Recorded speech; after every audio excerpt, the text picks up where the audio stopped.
चलिए आयरोडोफ के क्वेश्चन में अगला क्वेश्चन आज जो हम लेकर के आए हैं फिर वो सर्कुलर मोशन पर ही बेस्ड है।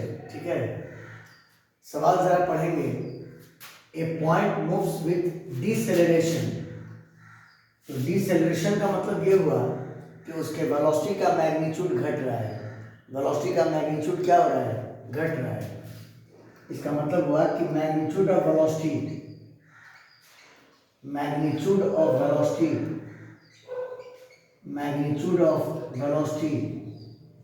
is decreasing.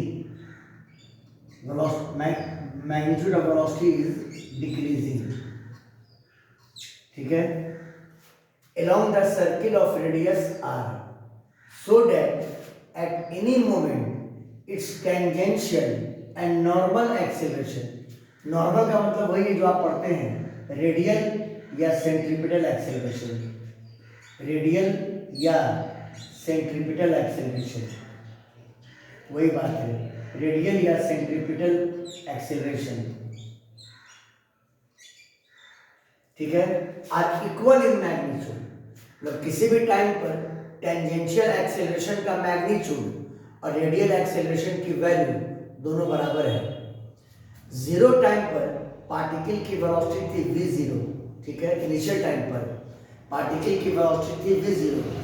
सवाल है कि बताइए वेलोसिटी का वैल्यू क्या होगा as a function of distance covered s।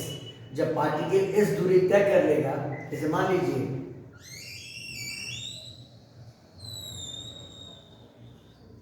यहाँ पे t=0 टाइम, यहाँ से पार्टिकल चला, यहाँ पर उसकी वेलोसिटी थी v0। ठीक है, t टाइम के बाद पार्टिकल यहाँ पहुँच गया। ठीक है, उसकी वेलोसिटी यहाँ पर मान लीजिए v हो गई। टेंजेंट के लॉन्ग ये सर्किल का सेंटर। ठीक है, और अकॉर्डिंग टू क्वेश्चन वेलोसिटी का मैग्नीट्यूड यहाँ से यहाँ आने में घटा है। वेलोसिटी का मैग्नीट्यूड यहाँ से यहाँ आने में क्या हुआ है? घटा हुआ है। और पार्टिकल ने डिस्टेंस कवर किया s, तो आपको इसी v को निकालना है s के फंक्शन में। ठीक है, एक बात तो इस क्वेश्चन में कंफर्म कर दिया कि वेलोसिटी का मैग्नीट्यूड डिक्रीज कर रहा है, मतलब चेंज कर रहा है। इसका मतलब उसके पास टेंजेंशियल एक्सेलरेशन है, उसके पास टेंजेंशियल एक्सेलरेशन है। और हम लोग जानते हैं कि टेंजेंशियल एक्सेलरेशन की वैल्यू होती है dv/dt, जो कि यहाँ पे निगेटिव होगा। ये dv/dt टर्म क्या होगा? निगेटिव होगा, क्योंकि v का मैग्नीट्यूड टाइम के साथ डिक्रीज कर रहा है।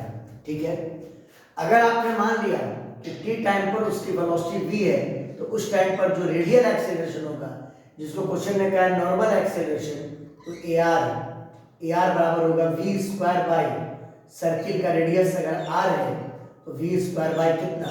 r। तो according to question tangential acceleration का मैग्नीट्यूड और रेडियल एक्सेलरेशन का वैल्यू दोनों बराबर है t टाइम पर। ठीक है, at t second tangential acceleration का मैग्नीट्यूड ये बराबर है रेडियल एक्सेलरेशन के।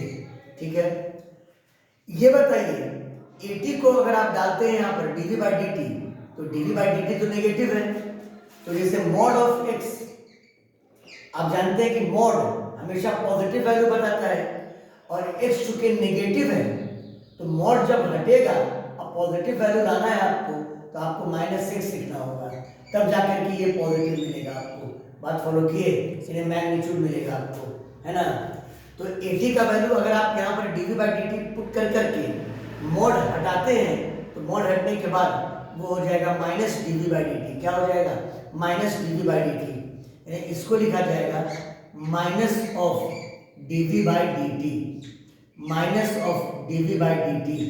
और ये बराबर रेडियल एक्सेलरेशन, इसकी वैल्यू होती है v²/r। इसकी वैल्यू होती है v²/r। सर्किल का रेडियस क्वेश्चन में दिया हुआ है। अब इसी डिफरेंशियल इक्वेशन को सॉल्व करके हमको v और s में इक्वेशन लाना है, v और डिस्टेंस कवर्ड में इक्वेशन लाना है। ठीक है, तो पहले इसका स्क्रीनशॉट ले लीजिए, फिर इस क्वेश्चन को हम आगे प्रोड्यूस करते हैं।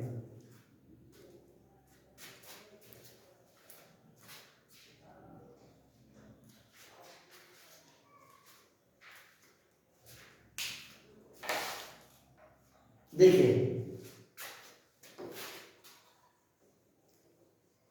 अभी चूंकि टाइम का कोई काम नहीं है क्वेश्चन में, आपको v को लाना है s के टर्म में, तो t को रिप्लेस किया जा सकता है। आप ऐसा करें minus of dv by ds into ds by dt, तो लगता है कोई फर्क तो पड़ा नहीं होगा, कोई फर्क नहीं पड़ा होगा। और ये बराबर v स्क्वायर बाई r, ये बराबर v स्क्वायर बाई r, ठीक है। ds बाई dt को आप v कह सकते हैं, तो this implies that minus v into dv by ds, dv by ds, और ये बराबर v square upon r, v square upon r। v और ये v क्या हो गया, कैंसिल। और अब हम इस डिफरेंशियल इक्वेशन को सॉल्व करेंगे by variable separation method. ds को वहां ले जाएंगे और यहाँ dv है तो v को नीचे ले आएंगे, तो dv बाई v, और ये बराबर minus of ds by r, ds by r, और उसके बाद दोनों तरफ इंटीग्रेट कर दिया जाएगा। तो अगर इंटीग्रेट करते हैं तो integral of dv upon v, dv upon v बराबर minus integral of ds upon r, ds upon r। यहाँ देखिए, यहाँ इंटीग्रेशन v के रेस्पेक्ट में है और यहाँ डिस्टेंस के रेस्पेक्ट में है। यहाँ पे डिस्टेंस की वैल्यू 0 थी, 0 टाइम पर डिस्टेंस की वैल्यू भी क्या थी, 0 थी, पार्टिकल चला ही नहीं था। तो जब डिस्टेंस 0 था तो वेलोसिटी की वैल्यू थी v0, यहाँ v0 पुट कर सकते हैं।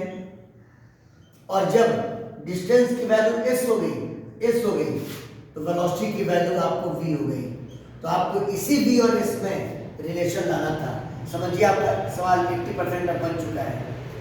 1 बाई v का integration log v on the base e, और इस पर हम लोगों ने लिमिट लगाया v0 से लेके v तक, ठीक है। और ये बराबर माइनस 1 बाई r कॉन्स्टेंट है, बाहर किया, और 1 को s के रेस्पेक्ट में इंटीग्रेट किया तो s आया, और लिमिट बैठाएंगे तो s माइनस 0 यानी ac बचेगा, यानी minus of s by r। Clear है।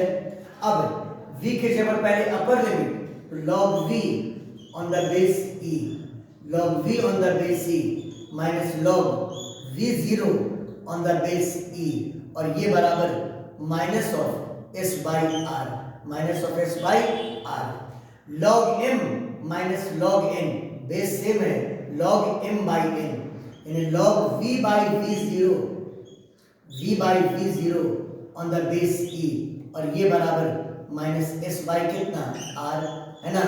अब आप log हटाओगे तो v by v0 is equal to हो जाएगा e का पावर कितना, minus s by r। This implies that v by v0 is equal to e to the power minus of s by r। v0 cross multiply कर देंगे, this implies that v is equal to v0 into e का power minus s by r। यही तो आपको लाना था कि velocity का relation according to distance travelled कितना है। बात फॉलो किए। इन वेलोसिटी डिस्टेंस के साथ एक्सपोनेंशियली डिक्रीज कर रहा है, e का पावर है ना, तो वेलोसिटी डिस्टेंस के साथ एक्सपोनेंशियली डिक्रीज कर रहा है। Velocity is decreasing exponentially, velocity is decreasing exponentially, velocity is decreasing exponentially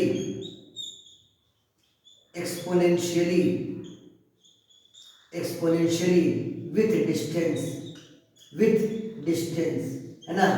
और हम लोग ये क्वेश्चन का एक पॉइंट यहाँ पर क्रिस्टल क्लियर हो रहा है, विथ डिसेलेरेशन, मतलब वेलोसिटी के मैग्नीट्यूड का घटना, अब मैग्नीट्यूड घट रहा है क्योंकि e का पावर क्या है, नेगेटिव है। तो कहने को तो आपका आंसर ये हो गया, लेकिन थोड़ा सा आपके नॉलेज के एनहांसमेंट के लिए हम इसमें एक चीज और बताना चाहेंगे।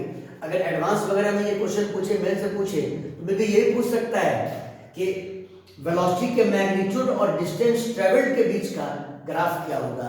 वेलोसिटी के मैग्नीट्यूड और डिस्टेंस ट्रेवल्ड के बीच का ग्राफ क्या होगा? पहले इसका स्क्रीनशॉट ले लें।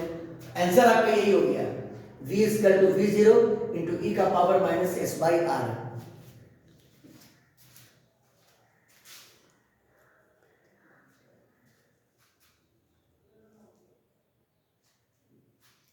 चलिए देखिए इसका ग्राफ बना देते हैं आपको हम।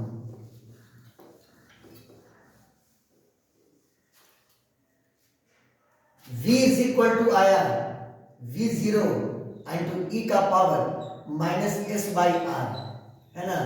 जब एक्सपोनेंशियल फंक्शन हो तो बस दो चीज कीजिए, जब डिस्टेंस जीरो था, जब डिस्टेंस जीरो था s का वैल्यू जीरो पुट किया, e का पावर 0 1 हो गया, v का वैल्यू v0, है ना।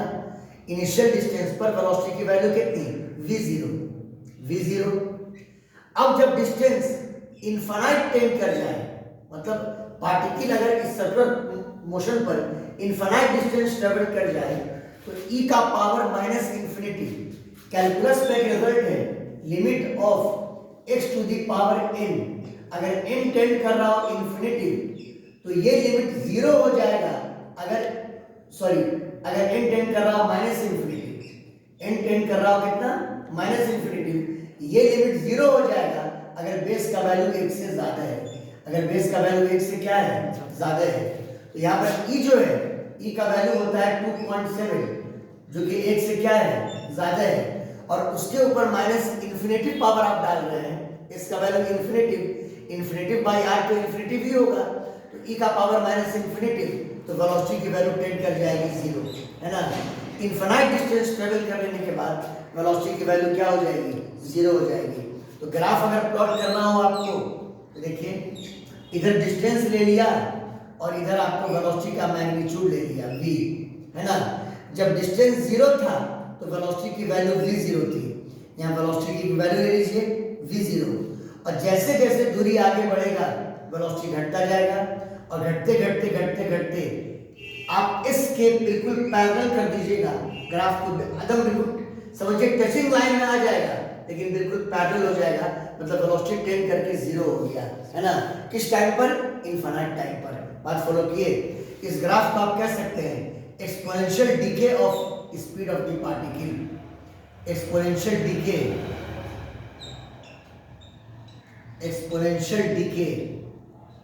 of speed of the particle, exponential decay of speed of particle, exponential decay of speed of the particle। Clear है? इस क्वेश्चन को तैयार कर लीजिए, ऐसे डेली आपको एक वीडियो मिलता चला जाएगा, ठीक है। क्वेश्चन इंपॉर्टेंट क्वेश्चन है, ये सब क्वेश्चन एग्जाम में जरूर पूछता है, ठीक है।